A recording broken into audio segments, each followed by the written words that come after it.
할렐루야. 하나님께서 오늘도 저와 여러분들을 붙드시기를 축복합니다. 오늘 하나님께서 우리에게 주신 말씀은 스가랴서 제4장 1절에서 14절까지는 말씀입니다. 하나님은 어디나 계십니다. 하나님이 편재해 계신다 그러잖아요. 무소부재하시다. 그렇지만 하나님께서는 특정한 장소를 이렇게 지정하십니다. 그리고 거기에서 만나 주시겠다고, 축복하시겠다고 약속하시죠. 이게 바로 성전입니다. 성전은 굉장히 중요한 의미가 있는 그런 장소입니다. 이스라엘은 예배 공동체입니다. 예배에 있어서 성전은 굉장히 중요합니다. 그 성전에서 하나님은 이스라엘의 예배를 받으셨고요. 또 그들을 축복하셨고요. 또 그들에게 말씀하셨습니다. 오늘날에도 마찬가지죠. 건강한 영적 생활이 있어서 건강한 교회관을 가지고 교회를 중심으로 해서 신앙생활하는 것은 참 중요합니다. 교회가 성전이냐? 어떤 분들은 굳이 성전과 교회를 구분해서 이렇게 말씀하신 분도 계십니다.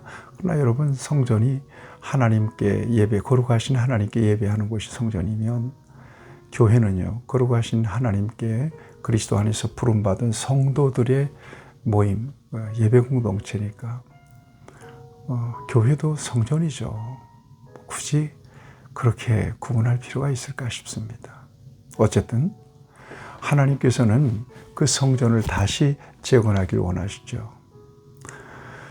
1차 포로에서 귀환한 이스라엘 공동체가 스룹바벨과 여호수아를 중심으로 해서 성전 재건을 시작합니다. 사마리아에서 그 방해를 받잖아요.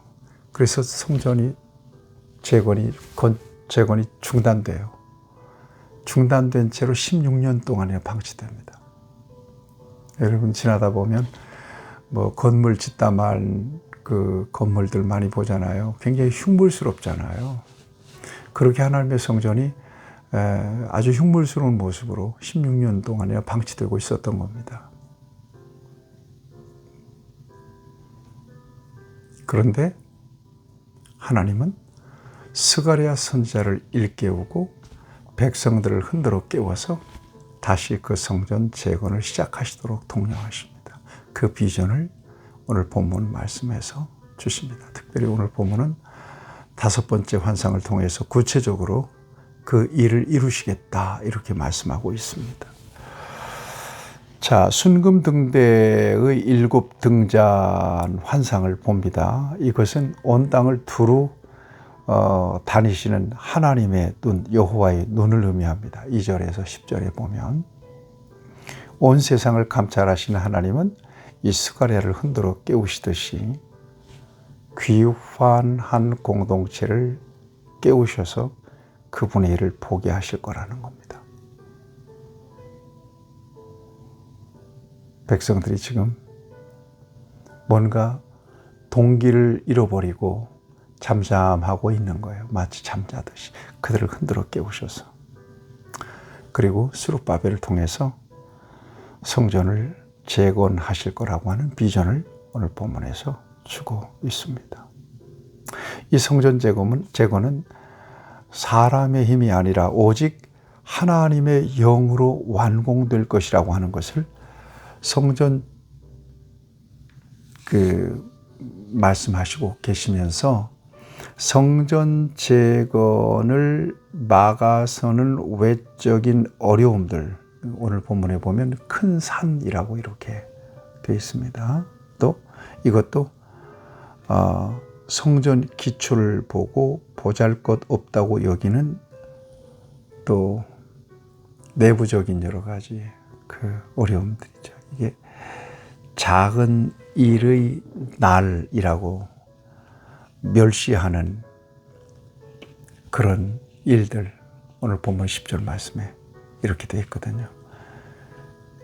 이것도 전혀 문제가 될 게 없다. 여러분, 하나님이 하시고자 하시는 일은 이런 외적인, 내적인 여러 가지 어려운 문제, 장애물이 있더라도 결국 누구도 막을 수가 없다는 것을 오늘 이 말씀은 우리에게 보여주고 있는 겁니다. 성전이 완공될 때, 머릿돌을 내놓을 때 사람들은 하나님의 은총을 외칠 것이다. 이렇게 말씀합니다. 7절 볼까요? 큰 산아, 네가 무엇이냐? 네가 스룹바벨 앞에서 평지가 되리라. 그가 머릿돌을 내놓을 때 무리가 외치기를 은총이 그에게 있을지어다 하리라 하였고, 하나님이 이루신다. 힘으로도 되지 아니하고 능력으로도 되지 아니하고 오직 나의 영으로 되는 일. 하나님의 역사는 하나님이 이루신다. 유명한 말씀입니다. 오늘 우리의 모든 범사, 하나님의 주권 안에서 하나님이 이루어 가시는 역사입니다. 그래서 맡겨야 됩니다. 하나님 전적으로 의지해야 됩니다. 내 우의 환이라는 말이 있잖아요. 여러 가지 복잡한 일들이 많이 이렇게 일어나요. 호사다마라는 말도 있잖아요. 그렇지만 그 모든 경우에 하나님을 향한 진실한 믿음으로 그를 의지할 때 하나님이 이루신다 하는 것을 저와 여러분들이 잊지 마셔야 될 것이고요. 그 다음에 11절 이하에 보면 등잔대 좌우에 두 감람나무는 기름 부음 받은 자들 곧 여호수아와 스룹바벨을 상징합니다. 11절 14절에서 종교와 정치를 담당하는 두 지도자를 통해서 하나님은 귀환 공동체의 회복을 이루실 것이다 라고 말씀하십니다. 이들은 회복의 초석이 되어서 성전을 재건하게 될 거라는 것입니다. 기름을 흘리는 금관으로 두 감람나무가 등잔대와 연결된 모습을 보여주고 있는데, 이것은 여호수아와 스룹바벨이 하나님과 긴밀히 연결되어서 하나님의 뜻을 이루어가게 될 것이라고 하는 것을 의미합니다. 금관으로 공급되는 금 기름처럼 하나님이 주시는 번영과 풍성함이 귀환 공동체에 가득하게 될 것이라고 하는 사실도 보여주십니다. 성도는 하나님과 무엇으로 연결하죠? 말씀과 기도로 연결됩니다. 여기 오늘 본문에 있는 기름과 같은 거죠. 말씀과 기도. 성령의 능력 안에서 하나님과 이렇게 연결이 되는 것이 바로 성도 그리스도인의 삶입니다. 스룹바벨 총독입니다. 정치 지도자죠. 여호수아 제사장입니다.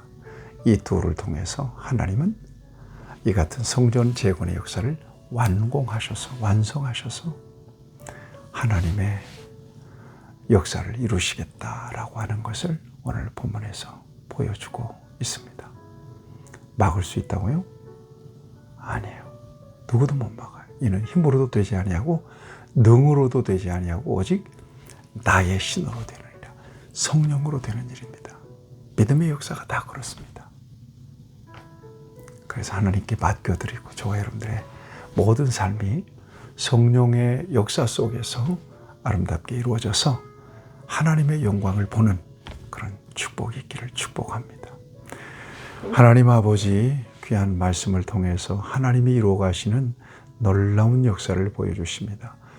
믿음 안에서 그 같은 역사에 우리도 참여할 수 있게 도와주시고 하나님 나라의 역군으로 쓰임받는 우리 모두가 되게 하여 주옵소서. 예수님의 이름으로 기도하옵나이다. 아멘. 여러분 승리하십시오.